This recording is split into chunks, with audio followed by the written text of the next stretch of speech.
A man is flying a new twin-engine aircraft and communicating with SoCal Tower. It's his maiden flight, a reward after selling his ad agency. Suddenly, he notices something odd in the air. Bees. He's swarmed and stung mid-flight, panicking and requesting an emergency landing. His aircraft begins to spiral out of control as he screams. At the LAFD station, Captain Gerard enforces hyper-discipline. He critiques Wilson's scuffed boots, Han's mopping technique, and Diaz's food purchases, especially organic fruit leather amidst budget cuts. Buck is reprimanded for hose loop placement and reminded that former Captain Nash resigned. Gerard humiliates him further, increasing his punishment from latrine duty to running laps until exhaustion. The crew is demoralized. Athena meets with Assistant U.S. Attorneys Spencer and Lawrence. They reveal Maxwell Fulton, a convicted sex trafficker, recently hanged himself in prison. His former cellmate, Dennis Jenkins, Athena's fiancé's murderer, is now cooperating and must be escorted to L.A. for grand jury testimony. Shockingly, Jenkins requested Athena specifically. She is furious that Jenkins is getting early release. At a film set, the director is frustrated by the chaos, but Nash, now working as a tech advisor, points out that the actors are directing the hoses the wrong way and crossing streams. He teaches them proper technique. Julie and her 8-year-old daughter Rayla are driving when a truck hauling bees crashes into them. The driver, stung and disoriented, tries to get them to open their door, but they refuse. Bees soon engulf their vehicle. Maddie gets Julie's 911 call. The bees are swarming their car on the 4th Street Bridge. Maddie asks about an EpiPen and instructs them to stay still. The LAFD arrives in full protective gear. The truck, which originated in Temecula, was carrying 20 million killer bees, was stopped due to traffic, allowing the heat to agitate the swarm. They discover one unconscious driver and suspect a second is missing. Visibility is poor near the SUV. Rayla hasn't been stung yet, but opening the door will expose them. A bee enters the car. Maddie instructs her to close the air vents. Maddie warns Julie that if one bee stings, the pheromones will trigger the others and advises them to stay as still as possible. The driver is found and taken to the ambulance, where they find multiple bees obstructing his breathing. They suction the bees from his throat, reviving him. Then Rayla gets stung after killing a bee on her face. Julie administers an EpiPen, but we learn Julie is also allergic. Julie is then stung and collapses. Maddie guides Rayla to retrieve scissors and cut open the used EpiPen to extract a small residual dose. Rayla injects her mother successfully. The LAFD deploys smoke fans to calm the bees.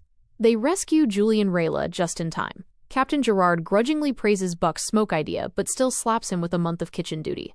The truck explodes dramatically as the bees swirl into a massive bee-nado, visible in the sky. Athena prepares to escort Jenkins.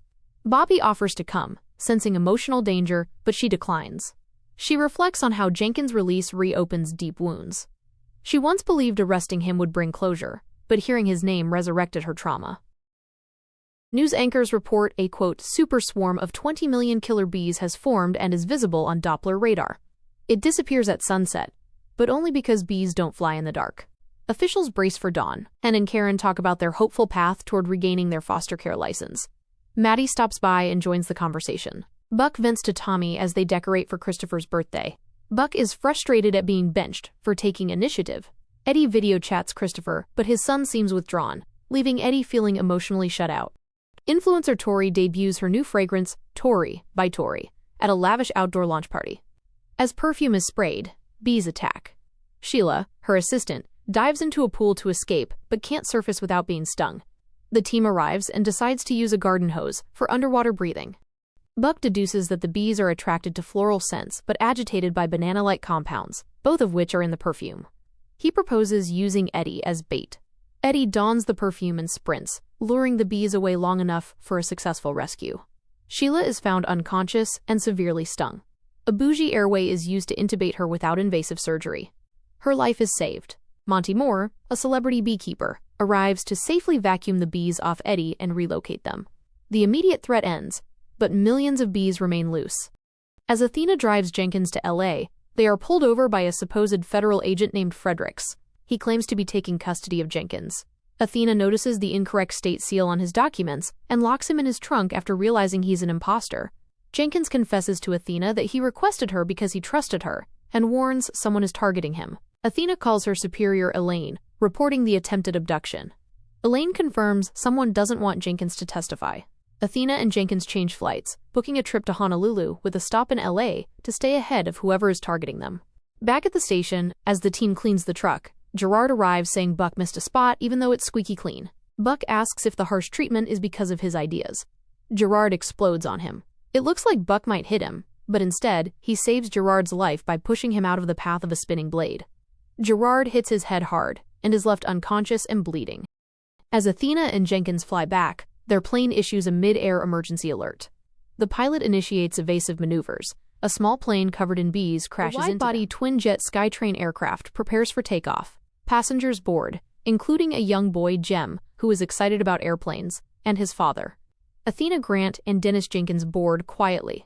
An older couple speaks of visiting their 5th grandchild. Back at the LAFD station, Gerard is conscious but injured, after the crew quickly respond and send him to the ER. With Gerard out, Hen is temporarily in charge. Her first command as acting captain, a dance party, lightening the mood. Flashback, Athena gives a heartfelt eulogy at Emmett Washington's police memorial. She recalls how he inspired her to become an officer, and pledges to honor his memory by continuing his work. Athena is stunned when Jenkins refuses his early release deal. He insists he'll cooperate, but only if Athena approves. He recounts how the U.S. Attorney's Office placed him with child predator Maxwell Fulton to extract names. Initially rejected, Jenkins eventually gained Fulton's trust, especially after Fulton was nearly killed in a prison attack. Fulton, fearing for his life, told Jenkins about his library, a secret collection of videos and evidence he hid on the outside, threatening powerful figures. As the Keystar flight approaches LA, it suddenly climbs, then drops altitude. They've collided mid-air with a small plane. The captain is ejected through a breach in the cockpit. The co-pilot is severely injured and unconscious. Athena realizes no one is in control and tries to speak to the crew. She manages to shake the co-pilot awake to put the plane on autopilot. Athena contacts 911, identifying herself as LAPD Sergeant Grant. She confirms the autopilot is engaged and receives instructions to remain calm. Air traffic controller Amy Olsen promises help is en route and tells Athena to keep her phone close. The airspace is cleared around them. Bobby is at work and told to switch off his phone during filming. Athena explains to the passengers they've been in a collision. The plane is still flying, but things are serious. She encourages calm and asks who has cell service. Maddie informs the LAFD team that there are multiple casualties aboard a plane still mid-air, and Athena is on board. She patches individual passengers through to paramedics for remote triage. The team quickly jumps into action.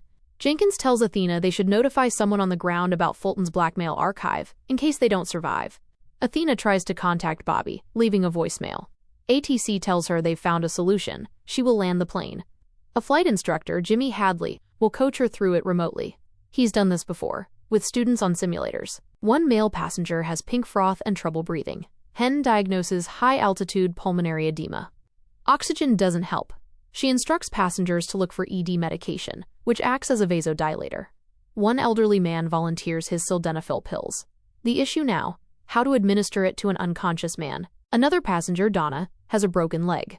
It's pale, swollen, and pulse is gone. She has compartment syndrome. Chim instructs the others to perform a fasciotomy. Jenkins makes a blade using a toothbrush and lighter.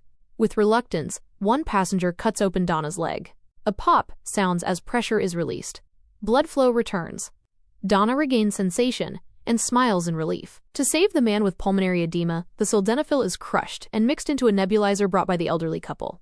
The medication works. The man regains consciousness. The passenger helped protect his dignity with a cloth. Thank God the elderly couple were on the flight, LOL. Hadley begins coaching Athena. She learns to find the current heading, adjust the dial, and turn the plane to 360 degrees. Despite being terrified, she performs the maneuver.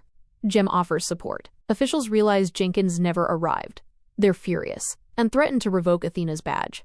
Elaine assures them Athena is in control. Another hole opens in the fuselage. The plane begins losing altitude rapidly. Autopilot disconnects.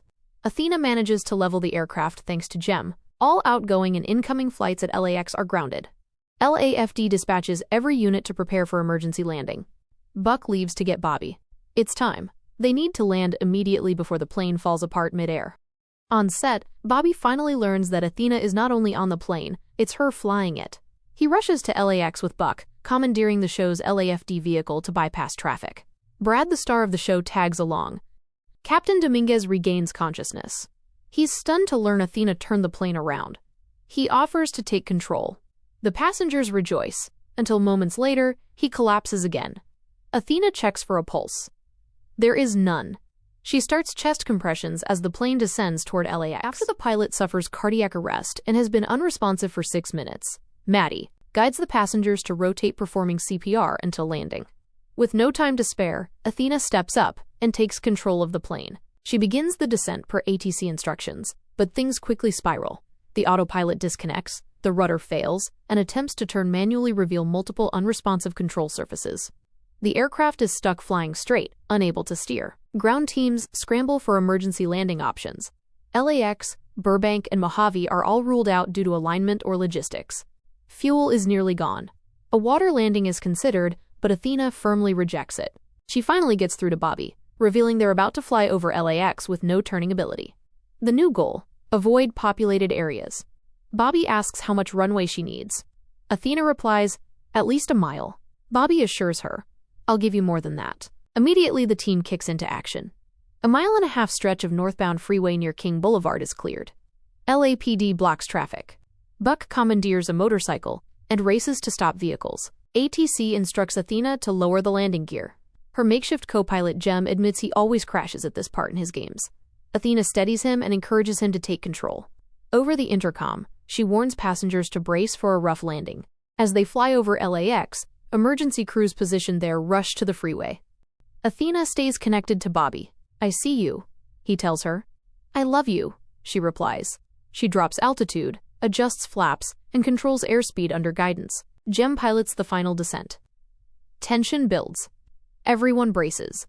Thrust reversers deploy, and, miraculously, the plane touches down safely on the freeway. Bobby welcomes them to Los Angeles. Bobby and the 118 swiftly evacuate passengers. Brad, the TV actor, tries to help and claims to be LAFD, but faints when Donna shows him her injured leg. Turns out, just playing a firefighter on TV doesn't make you one. Suddenly, flames erupt from the aircraft. Maddie quickly rules out hot brakes and identifies the likely cause: the APU, a jet fuel-powered generator. The fake prop truck has no water. They need real help. Chimney and Hen arrive with a real LAFD rig. Athena is still inside the plane, giving CPR. She swaps places with Hen, who continues compressions while they use a robo-pulse device to maintain rhythm during the aerial ladder rescue. Once the cabin is secure, all passengers are declared safe. Bobby asks about Gerard, and Chim gives a vague update. He's in the hospital. Elaine informs Athena that the man in the trunk who claimed to be Fredericks is missing, and that name isn't real. Athena suspects someone tipped Fredericks off, that they'd be isolated on that road. Soon after, the AUSA team arrives. Athena grows suspicious, thinking the mole might be among them. She asks Bobby for a favor. He lies to the federal agents, telling them Athena's already been transported to a hospital. Once they leave, Athena and Bobby head to an airport parking garage. There, they search for Maxwell Fulton's hidden black book. Jenkins had stashed it in a car. They locate it and find a small notebook packed with QR codes, linking to incriminating files on senators, tech moguls, and more. Suddenly, AUSA Spencer appears with a gun. He reveals he didn't follow the ambulance. He followed Bobby. He plans to take both the book and Jenkins into his own custody. Athena quickly deduces that Spencer's secrets must also be in that book. Spencer shoots at Bobby, but Jenkins leaps in, saving him. A struggle ensues, and Athena and Bobby ultimately subdue Spencer. Spencer's partner tells Athena that Spencer will be taken into federal custody, and that there's no deal for him. When Athena asks how Spencer got assigned to the case, the agent reveals it was Spencer's idea all along. His whole plan had been to get his hands on the black book. Athena later visits Jenkins in the hospital. He says he's finally done running. She acknowledges how far he's come and gives her blessing for the deal he once rejected, not just for him, but for Emmett too. Jenkins' family arrives to visit him. Gerard resurfaces, once again tormenting the team, but in a surprise twist, he hugs Buck and tells him he's taking him under his wing. Gerard calls the 118 crew soft, and blames Captain Cottle Nash for making them too comfortable. He insists it's better to be feared than loved, and declares a new era of toughness under his leadership. Gerard appoints Buck as his informant. Since Buck saved his life, he now gets to decide who gets laid off to meet the mandated 10% budget cuts. Buck is visibly uncomfortable. Athena and Bobby tour a beautiful, spacious house, but Athena isn't satisfied. She says it doesn't feel like home, though she struggles to explain why. The options just don't feel right. On TV, Councilwoman Olivia Ortiz announces her run for mayor. Motivated by the death of her son Kyle in a car accident, she blames first responders for not doing enough and vows reform. She introduces the Eyes and Ears pilot program, body cams for emergency workers. The 118 is chosen for the pilot. Cameras will activate during public interactions. The team isn't happy about it, but the order is final. At a school football game, cheerleader Weston is mid-back handspring when a football player collides with him. He collapses in a horrifying twist. His mom rushes to his side as Maddie dispatches the 118. Gerard orders the body cam on. The crew is stunned by the severity of Weston's injury. Eddie recognizes it from Afghanistan, a broken pelvis with a risk of arterial bleeding. He takes over triage, applies a pelvic sling, and carefully helps get Weston on a gurney. Weston can move his fingers and toes. No paralysis. Weston refuses to let them call his dad. He's a deadbeat. Suddenly, Weston loses consciousness. His blood pressure plummets. Eddie calls for a REBOA, resuscitative endovascular balloon occlusion of the aorta. Though risky in a moving vehicle, but he and Hen pull it off. Weston stabilizes. When he wakes up, he calls Eddie Dad. At the hospital, the trauma team is stunned by the REBOA in the field. Weston heads to surgery. Hen notices Eddie acting off and tells Chim he misses his son. In court, Hen and Karen fight to get their foster license back. CPS shows photos proving they've kept contact with Mara through a family friend. The judge is asked to block reinstatement and send Mara to a group home. Hen speaks up, accusing Olivia Ortiz of orchestrating this in revenge for Kyle's death. She begs the judge not to let Mara be a pawn. Hen later calls Maddie to pick up Denny since she and Karen are barred from being around Mara. It's a painful, enforced separation. That night, Bobby returns from set. Athena tells him she wants to rebuild on their old land, using their original plans. For the first time, she's hopeful. Bobby, however, isn't. Hen visits Ortiz and shows her a picture of Mara, accusing her of punishing an innocent girl.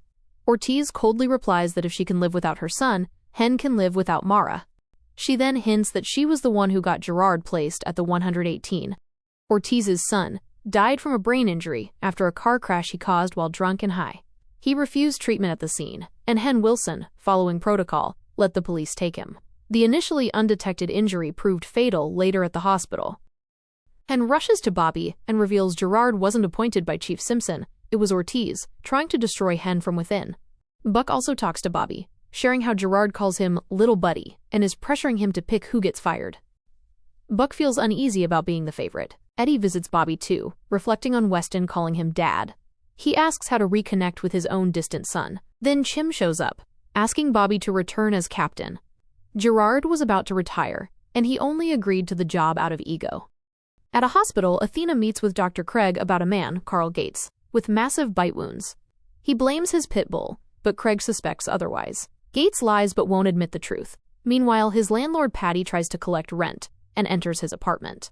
She's attacked. She calls 911 and tells Maddie she's been clawed by a tiger. Maddie walks her through bleeding control. The 118 responds. Animal control is minutes away, but they decide to act now. Chim rappels down with a tranquilizer gun. The plan: tranquilize the tiger from outside, then the team enters. Maddie guides Patty, who's freezing in the bathroom and about to open the door. Just as Patty opens it, Chim shoots and hits the tiger. It collapses. Gerard visits Bobby on set. He's starstruck by Brad. It's his favorite show. Bobby tells Gerard Olivia is using him and mocking him behind his back. He tells Gerard he should be the one to go, not one of the firefighters. Eddie visits Weston's father and reveals he saved his son's life. He questions why he wasn't at the hospital. Weston didn't want him called. The man deflects, saying he doesn't approve of Weston being a cheerleader. Eddie, as a father himself, challenges him to recognize his son's bravery. He shows a video of Weston surviving the REBOA procedure. Gerard visits Ortiz. He complains she withheld the truth. She tells him they share a common enemy, Hen. Hen had punched Gerard during a rescue after he endangered lives and grabbed her, leading to his removal from the 118 back in Season 2. Olivia tells Gerard she's blocked Hen and Karen from adopting Mara, and suggests hurting the people Hen cares about even more. The 118. At a council meeting, Olivia proposes shutting down the 118. Hen speaks, defending the station as a family, not a budget line item. She plays a video, a body cam recording of Olivia scheming with Gerard, admitting to judge manipulation and vendetta politics. Olivia tries to object but can't. The council is shocked. Olivia storms out, exposed. The 118 hug each other. Turns out, Gerard had been wearing the body cam Olivia herself commissioned during their conversation. Weston begins rehab, walking with help. His father shows up and apologizes. Weston is grateful, Bobby tells Athena he doesn't want to rebuild the old house. It was Michael's. He wants something new, just for them. They agree to build something that reflects their shared future. Mara returns home to her parents. Bobby returns to the 118, greeted warmly by the team. Captain Nash is back. Olivia Ortiz has dropped out of the mayoral race and may resign from the council. Turns out, Bobby convinced Gerard to wear the body cam by offering him the technical advisor role on set. Now, Gerard is seen happily chilling on the production lot. It's Halloween and Hen, Karen, Ji-Yun, and their friends are dressed up in Wizard of Oz costumes, taking festive photos. Maddie thanks Karen for taking Ji trick-or-treating, and Karen suggests Hen take the night off for Mara's first Halloween with them. Hen hesitates but agrees to talk to Bobby. Athena gives a Halloween safety talk at a school, warning kids about the dangers of the night. Her usual cautionary tales had been toned down by the school board for being too triggering. Despite her effort, two girls in the audience remained dismissive and uninterested. Athena continues, showing graphic examples of real Halloween accidents, darts, lawnmowers, and more. While most students listen, the two girls still don't pay attention. At the firehouse, the team preps for the haunted house event. Chim complains it's not scary enough and asks for more gore, but Bobby insists on keeping it kid-friendly. No blood. Eddie reveals that Christopher no longer wants to celebrate Halloween, calling it cringe. Buck presents a grotesque dummy he got from a Hollywood prop house, planning to dress it as a cowboy. Bobby thinks it's too much, but Buck is excited. When the haunted house opens, Bobby, dressed as Cap Dracula, lays out the rules for the kids. As the children reach the final station, they find the creepy dummy holding the treat bowl and are too scared to approach. Buck tries to demonstrate it's fake by moving its hand, only to discover it's a real mummified body with exposed tendons. He screams in horror. LAPD later confirms the dummy is actually the corpse of a mummified outlaw named Billy Boyles, mislabeled as a Halloween curio. Buck defends the scare's effectiveness, but Bobby shuts the event down. Next, the team responds to a man named Franklin, who got his head stuck in a pumpkin as part of a family prank. The pumpkin is rotting, triggering an allergic reaction. They administer epinephrine, but he aspirates pumpkin guts. Buck uses a saw to break the pumpkin free, while others suction the fluid and stabilize his breathing. Buck then slips on a pumpkin and dislocates his shoulder, the same arm he tore off the corpse. He believes he's cursed by Billy Boyles. Tracing the corpse's history from carnival to rodeo, he discovers each place suffered disasters: fire, hurricane, stampede. Eddie and Tommy think it's nonsense. Karen checks in with Hen about taking the night off. Hen reveals Bobby didn't say no, he made them choose. Either Chim goes home to Ji-Yun or Hen to her family. Neither option felt right, so both stayed on duty. Karen is upset, feeling overwhelmed alone with the kids and let down on a special night. Later, Buck wakes up with facial boils, eerily similar to the outlaw Billy Boyles. Eddie suggests it's stress or leftover pumpkin bacteria, but Buck remains convinced it's supernatural. Maddie receives a 911 call from Vice Principal Pearson about a flaming bag prank by students. The prank happens every year, and Pearson is furious. Soon after, Maddie gets another call. Pearson is chasing the pranksters. Josh then gets a 911 call from the students. They're being chased by Pearson, who's attempting a citizen's arrest. Maddie warns him to stop, but he keeps going. Pearson ends up crashing his car, pinning a trick-or-treater, Hen's son, Denny. Denny had pushed Mara out of harm's way. He's alert but in pain. Hen takes charge, assessing the scene. The roof is unstable, so the team works quickly to shore it up. Denny soon worsens. He's cold, his blood pressure drops, and he reports stomach pain. Internal bleeding is suspected.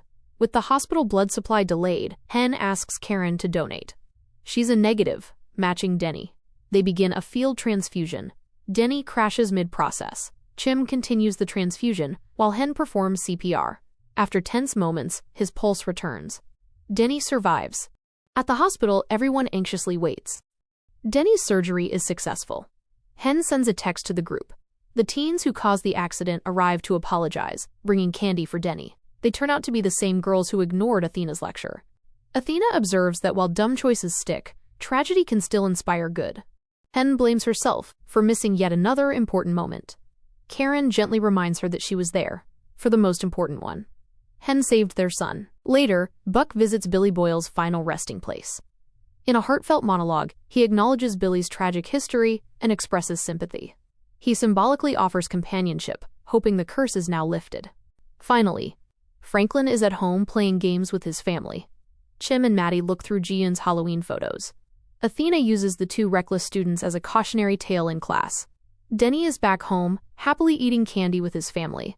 Eddie sits alone, missing his son. So who's getting charged? A man reports that during a fight with his wife over a crafting corner, taken over by his mother, his wife, Celeste Davis, took off with his mother. He tried to de-escalate the situation by leaving the room, but she used the opportunity to take the mother. LAPD is alerted to a possible elder abduction in progress. A pursuit begins, ending with Celeste fleeing into a building and climbing to the rooftop. But when Athena arrives, the truth is revealed. What Celeste abducted is not a person. It's an urn containing her mother-in-law's ashes. Celeste stands on the edge and declares she's the hostage, still trapped by her overbearing mother-in-law, even in death. The 118 races to deploy an airbag beneath her. She rants about her husband's obsession with his dead mom and demands he choose her or the urn. He agrees to give her the crafting corner and promises to move his mother's remains to the spare room. As Celeste prepares to throw the urn, she falls. Thankfully, the airbag cushions her and the urn is saved. Then comes the twist. Her husband admits the urn is actually a priceless heirloom, and he only placed his mother's ashes in it to stop Celeste from claiming it in the divorce. Celeste is arrested. As she ends their marriage and takes the house, he tells her she can have everything, only to trip, shatter the urn, and scatter the ashes all over the floor. Eddie visits a confessional for the first time in years, weighed down by guilt. He confesses he was involved with a woman who looked exactly like his deceased wife, Shannon, and never told his son Christopher or anyone else. The priest gives him a surprisingly light penance, 5 Hail Marys and 10 decades of the Rosary. Eddie, still burdened, leaves feeling unworthy of true forgiveness. Chimney and Maddie discuss how restless their daughter Ji-yoon has been lately. They both note how happy she was when Mara was around, sparking a conversation about giving her a sibling. Maddie brings up the idea of having another baby. Chim is too stunned to speak. At dinner, Buck and Tommy celebrate their 6-month anniversary. Tommy gifts Buck Lakers tickets. A woman interrupts to ask Buck to take a photo of her group celebrating a divorce. Afterwards, Buck asks if he's ever dated women. Tommy admits he once was engaged to one, for 2 years. That woman? Abby Clark, Buck's ex. At divorce mediation, Walter and Liza lob brutal insults about each other's affairs, surgeries, and drinking. Walter starts sneezing uncontrollably, which Liza says he always does when he lies. Suddenly, Walter screams, his intestines burst out. The 118 responds. Walter accuses Liza of somehow causing it. Liza fires back. Why would I want to look at your guts? The medics then discover that Walter recently had appendix surgery, and his sneezing fit caused the incision to rupture. He's stabilized. Walter claims he never loved her, then sneezes. Caught in the lie, Liza calls it the most beautiful lie he's ever told. They agree to give it another shot, and he vows not to cheat this time, just as he sneezes again. She yells, "Liar!" Later, Buck vents to Maddie about Tommy's history with Abby. Maddie jokes about Abby's ability to turn men gay. Buck is clearly unsettled. He thought he knew Tommy. Josh joins the conversation and asks Buck, "Do you love him?" Buck admits he cares deeply. Josh reminds him that older generations of gay men often lived in fear and made mistakes, some that hurt others. It's part of survival. That night, Chimney can't sleep. He revisits the conversation with Maddie. He's scared. Scared of her postpartum struggles returning, scared of losing her. Maddie is scared too. Scared Ji-yoon will grow up alone. Chimney suggests adoption. Maddie says she wants to see them in their kids. Chim says he doesn't know if it's worth the risk. Eddie runs into Father Brian, outside a juice bar. The priest notices Eddie choosing water over juice and calls it out, self-punishment. He urges Eddie to forgive himself, to choose joy. He tells Eddie to do something frivolous for once. Brothers Miles and Jack are at home while their parents argue with contractors. Miles refuses to read Wilmer Worm to Jack again, calling him annoying. Jack storms off and falls into an uncovered construction pipe. The LAFD arrives and finds Jack lodged in the narrow pipe, at risk of positional asphyxia, a condition where the position of the body prevents normal breathing. There's no time as Jack is slipping. Miles insists on going in. He's lowered into the pipe and successfully hooks Jack with a safety strap. He comforts his brother with lines from Wilmer Worm, and once the strap is secured, both are pulled to safety. The family reunites. Miles reads the book to Jack as they embrace. Later, Buck and Tommy meet up for a movie. Buck admits he was Abby's himbo ex. He apologizes for not saying so sooner. Buck confesses that Abby changed him, and now Tommy has changed him too. He asks Tommy to move in. Tommy declines. He believes he's Buck's first, not his last. He doesn't want to get hurt. When Buck inevitably moves on, he breaks up with Buck and walks away. Back at home, Chimney tells Maddie about the rescue with Miles and Jack. It moved him. He wants that bond for G. He finally agrees. He wants the baby. But Maddie must promise no secrets, no disappearing. She does. That's when he realizes she's already pregnant. She confirms it, and they hug, filled with joy. Maddie tells him not to treat her like a ticking time bomb this time. Give this a chance to be what it is. Joy. Eddie, finally free of his guilt, shaves off his godforsaken mustache and gives us the dance performance of his life, choosing joy, just as Father Brian told him. His performance is cut short when Buck walks in, sulking, beers in hand. Flash Rob posts a message to his crew in the Demon Legion Discord, hyping up their next target as one with deeper pockets. During a robbery at a high-end store, masked crew members storm in, demanding valuables while music blares. However, it's a setup. LAPD floods the store. Athena and the team arrest the robbers. She offers a deal. Anyone who gives up Flash Rob walks free. No one talks. After the operation, Athena notices a suspicious store worker with a neck tattoo. She realizes he's Flash Rob. When she confronts him, he bolts. She gives chase but pulls her hamstring mid-run and loses him. Maddie and Chimney visit Buck, who is coping with heartbreak after being dumped by Tommy. Buck offers wine, but Maddie declines. She says her trainer advised her to avoid alcohol. Buck, diving into baking as a coping mechanism, offers dessert instead. When Maddie reacts strongly, nearly vomiting after seeing Brie, her favorite, Buck immediately suspects something. He points out the only time he's ever seen her react that way to Brie was when she was pregnant with Ji-Yoon. Maddie confirms it. She's pregnant again. Buck is thrilled and hugs them, but Chimney warns him not to tell anyone. Bobby and the 118 respond to a stunt gone wrong on the TV set Bobby used to work. A stuntman, Grady, is left dangling after Brad mishandled the aerial ladder during filming. The ladder's mechanism is fried, and Buck and Eddie are sent up to rescue him. Grady regains consciousness mid-rescue, worried only about whether the camera got the shot. Bobby chews out Gerard for letting an actor handle equipment. Gerard defensively says Brad doesn't listen to him, and that he's essentially been demoted to errand boy on set. Back at the firehouse, Buck is still baking his feelings. Hen and Eddie try to support him, but become concerned when he sees a notification from Tommy on his phone. Tommy appears to be typing, then stops. The message never comes. Buck spirals, wondering what it means. Maybe Tommy needs help? He wants to call. Eddie physically takes the phone away to stop him. Their banter is interrupted by Chief Simpson's surprise arrival. The producers of Hot Shots are pleased with the 118's performance during the incident. Brad Torrance wants Bobby back on set, citing Gerard's poor influence. Simpson subtly pressures Bobby, noting Hot Shots provides major donations to the department. Bobby is asked to fix Gerard, make him likable to preserve the relationship. Athena limps into her captain's office. Despite her injury, she resists being benched. She's introduced to her new ride-along, probationary officer Sparks. He's eager, respectful, and specifically requested to train under Athena. She's annoyed, prefers to work alone, but he's clearly idolizing her. On patrol, Sparks takes notes on Athena's driving and surveillance habits. Athena questions his motives. Sparks explains he was inspired to become a cop after watching his abusive father cower before police. Athena then gives him the Tim test. She asks him to close his eyes, and asks who's sitting 3 feet away at the bus bench. He doesn't know. She says bam bam bam. If that person was a cop killer, they'd both be dead. He apologizes, but Athena tells him, "You're dead. How can you be sorry?" Later, Athena confides in Hen. Her leg still hurts, and she's questioning if she's slowing down. Hen reassures her. Experience and instinct matter more than speed. But Athena is unsettled by Sparks. He's too ambitious. She wonders aloud if his hunger isn't for justice, but for power, control, and glory. Bobby talks with Gerard. Gerard is overwhelmed, emotional, and insecure. He tells Bobby the cast hates him. He breaks down in tears, saying he finally has a job he loves, and begs Bobby to help him keep it. Bobby reluctantly agrees to talk to Brad. Sparks tells Athena he spent all night digging through the dark web and found leads in Hush Alley. He tracked videos showing Flash Rob flaunting loot from robberies. One of the videos was recorded from a delivery truck. A license plate matches a company vehicle. They go to the business and ask for GPS data. The manager refuses without a warrant. Athena instead asks about a worker with a $sign tattoo and devil horns. He says, "Yeah, Caleb Sandstrom." Caleb is at work. As he sees them, he bolts. Caleb jumps into the delivery truck and speeds off. Sparks leaps onto the back. Athena radios for backup and tries to guide the chase. Sparks refuses to jump off at the roadblock. Instead, he leaps into the cab, distracts Caleb, and subdues him. Caleb is arrested. Flash Rob is finally caught. Athena tells her Captain Sparks is reckless and glory-hungry.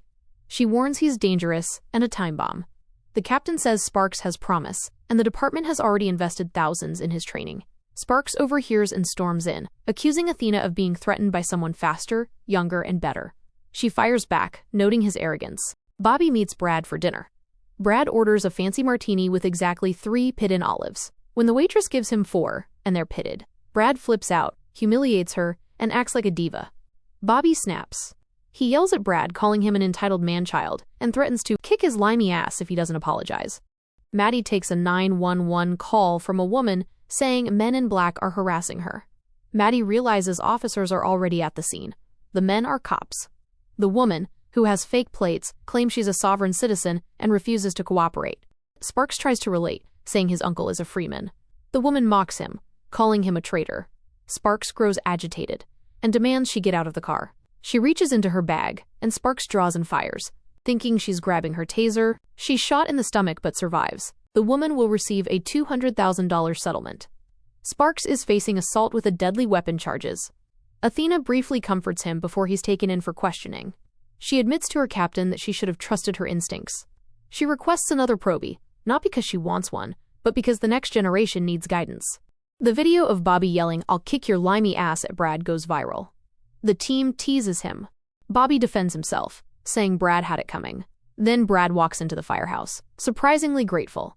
He tells Bobby his words hit him like a truth enema, and that he wants to shadow Bobby full-time for character research. Since his character is now in a coma on the show, Brad will be observing Bobby in the field. He jumps into the LAFD van. Just as an emergency call comes in, everyone is unamused. A woman screams that her legs are stuck as firefighters rush in. Brad delivers the cheesy line, "Hot shots don't get burned. We just get a little toasted." After the clip ends, he eagerly asks the 118 for feedback. They're polite at first, praising the music and production, but Brad senses their hesitation and urges honesty, and notes they'd put out the engine fire before a risky extraction. Buck adds that no one gives speeches mid-rescue. Brad blames the network for pushing drama over accuracy. Graham Key, a self-declared cart cop, confronts a woman for leaving her shopping cart outside the designated corral. He accuses her of shirking her societal duty.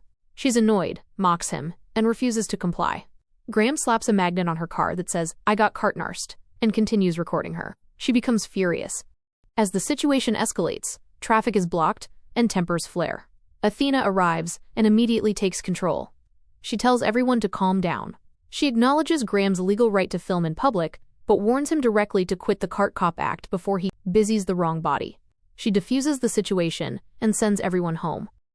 Eddie calls his son Christopher to share that Brad Torrance has been at the firehouse.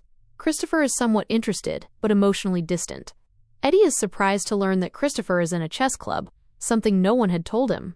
He offers to get Brad's autograph. Christopher replies coolly, more interested in playing chess with his grandfather than continuing the call. A woman talks to her mom while stuck in traffic near Wilshire, complaining about the stench, likely from sewer work. Suddenly, a reckless driver speeds through, crashes into a construction zone, and ruptures a sewer line. Wastewater erupts like a bomb, flooding the area and causing a series of car crashes. The 118 team arrives quickly. Henry Jennings from the sanitation department explains that they were pressure testing the lines when the explosion happened. Bobby takes command. A black SUV is trapped between 2 other vehicles. Inside the black SUV, a couple is trapped. The woman's leg is pinned under the dashboard. Buck breaks the window to let the water out, while Eddie climbs in from the roof. The man Jake initially refuses to leave, trying to go down with the ship, like Romeo and Juliet. Eddie tells him they need to remove him to focus entirely on saving his wife. Jake agrees. Eddie begins working to stop the bleeding on the woman's leg. Buck sets up a tow rope and attaches it to the fire truck. The SUV is dragged back to make space for rescue. While the team focuses on this, Brad notices the unconscious woman from earlier, the one who was on the phone with her mom. He breaks into her car and lifts her out in his arms. Hen confronts him. Did he check her vitals? Brad admits he didn't. He just saw someone who needed help. The sanitation workers recognize Brad as the guy from the show. They start cheering and calling him a hero. Brad soaks up the attention while the 118, especially Bobby, looks annoyed. Back at the station, the team decontaminates. Bobby pulls Brad aside and scolds him. He explains that what Brad did, removing an injured person without checking for spinal trauma, could have paralyzed her. Brad brushes it off, saying the show skips those tedious steps. Bobby firmly tells him he's not a real firefighter. Brad is assigned to clean the bumper, and that's where he'll stay for every call until further notice. Athena responds to a call. Graham has been found unconscious, stuffed under a cart with magnets shoved in his mouth. The store's security cameras weren't working. Athena and the paramedics realize Graham was likely jumped. They stabilize him quickly and rush him to surgery. At the hospital, Graham is conscious but hazy. Athena and Detective Romero ask him what happened. Graham recalls buying snacks and driving to the southeast corner of the parking lot, where he usually finds the most shirkers. Then, nothing. He says he was stomped on, pointing out a boot print on his face. Athena notes it's a size 9. Graham gives them a link to his YouTube channel, where all his patrol footage is uploaded. Brad, feeling like a fraud, vents to Eddie. He says he's a 40-something man with nothing real in his life. Eddie shares that hotshots means a lot to Christopher. Brad talks about his estranged son in the UK who's now getting married. He regrets missing out on his life and urges Eddie not to let the same thing happen with Christopher. Detectives watch Graham's patrol footage. They see him confront multiple people, including one man who threatened to beat him up. The suspect pool is long. The man who threatened him turns out to be the store manager, who claims his threats like "crack your skull" were just figures of speech. The team starts asking everyone their shoe sizes. They're looking for a match to the boot print left on Graham's face. The 118 responds to a suicide call. A man named Craig is standing on the edge of a building after losing his job and wife. He refuses to talk until he recognizes Brad Torrance from Hot Shots. Brad joins him on the ledge. Craig tells him he binge-watched the show after his wife left. Brad reveals the character of Captain Ray Spanner is being killed off. Craig is devastated. Brad promises the character will wake from his coma if Craig comes down safely. Craig agrees. Brad pulls him off the ledge. The crowd cheers. Buck visits Eddie, confessing that he almost relapsed and called Tommy. Instead, he baked every ounce of flour in his house. While talking, Eddie flips over his tablet. Buck notices. Eddie tries to deflect, but Buck peeks and sees Eddie is browsing house listings. Buck notes that houses like that aren't in LA. Eddie admits they're in El Paso. He's thinking about moving to be closer to Christopher. Buck offers to be his wingman, so he doesn't pick a tragic house. Athena investigates further. Ira, the elderly man who organizes carts, says his shoe size is 8. But Athena realizes he's wearing UK shoes. Size 8 there is size 9 in the US. Blood is found in his boots, which were in his locker. The store manager tells Ira they don't need a warrant, since the lockers are store property. As he's arrested, Ira says Graham's cart cop antics threatened his job. If people returned carts properly, there'd be nothing for him to do. At the hospital, Athena tells Graham that Ira's real name is Maurice Smith, a fugitive with a record for violent assault. He avoided Graham's camera because he didn't want to be recognized. Athena praises Graham for helping catch him, but says he's not meant to be a real cop. Instead, she arranged for Graham to get a job at the store once he recovers. Brad films a scene where Captain Ray Spanner wakes up from coma. Eddie and Buck play nurses. Chim is the doctor who declares it a miracle. Quite hilarious. After filming, Brad asks Hen and Bobby for feedback. Hen says it was good, but questions why someone just waking from a coma would open his eyes so clearly and not be hooked to a ventilator. Brad is thrilled by the realism feedback and yells, "We're going again. Someone bring me a bloody ventilator." Maddie receives a 911 call from a man identifying himself as John. He confesses he thinks about hurting himself every day and is ashamed of who he's become. Maddie gently tries to reassure him that he's not alone, but he replies hauntingly, "I know. That's the problem." He didn't want to take her this time, but couldn't resist. He says her name is Jaina. Maddie hears a girl screaming in the background through a gag. Realizing this is more than a suicide call, Maddie alerts crisis response. As police ping the caller's location, Maddie keeps talking to John, who spirals further. He says he thought he could save Jaina, but now believes maybe he should send her to heaven. Maddie tells him she can protect him if he lets Jaina go, claims she won't send the police. He seems momentarily convinced, but when police arrive, the address is a vacant lot. John realizes he's been deceived. Over the phone, he says, "You lied to me. I am a monster." Eddie talks to Buck about his decision to move to El Paso to be closer to his son. He has already signed a lease and paid a down payment. The house is a fixer-upper, but it's all he can afford. He hasn't told their captain yet, and asks Buck to keep it quiet. Buck says he'll help sublet Eddie's place in LA, but it's clear he's not happy about the move.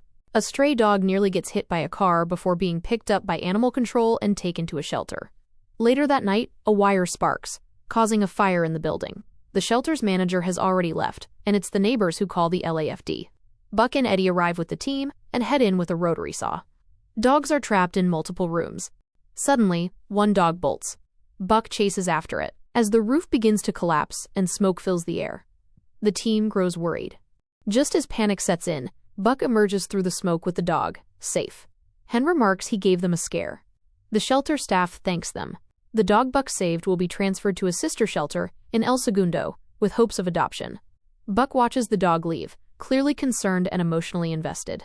Maddie and Athena meet with Detective Amber Brayburn, a well-respected and relentless missing persons investigator. As they go over the 911 call Maddie received, Maddie explains that after reaching out to other dispatchers and digging deeper, she discovered that the voice on the call closely matches that of a man connected to multiple cold cases, including the 10-year-old case of Holly Martinez, who was found dead in Griffith Park, and that a dispatcher in Portland received a similar call 3 years ago, shortly before a girl named Angie was found murdered. The chilling similarities suggest a serial killer who resurfaces after long cooling-off periods. Now, they fear there's a new victim. Jana Whitlock, reported missing from Bakersfield 9 days ago. Brayburn suspects Richard Bullock, a registered sex offender known to live near a downtown bus station and linked to other missing runaways. But she can't legally confront him. He filed a harassment complaint against her. Athena volunteers to speak with him instead. Buck and Eddie prepare for an open house. Buck helps, but as people arrive, he sabotages each showing. He tells potential tenants a bizarre story about Meth Lab Jim, a neighborhood association head who secretly ran a meth lab. It creeps out Kayla, one of the visitors, who promptly ends the showing. Despite Eddie's best efforts to sell the positives, no one stays long. Once everyone's gone, Eddie calls Buck out for sabotaging the open house. Buck denies it, then deflects.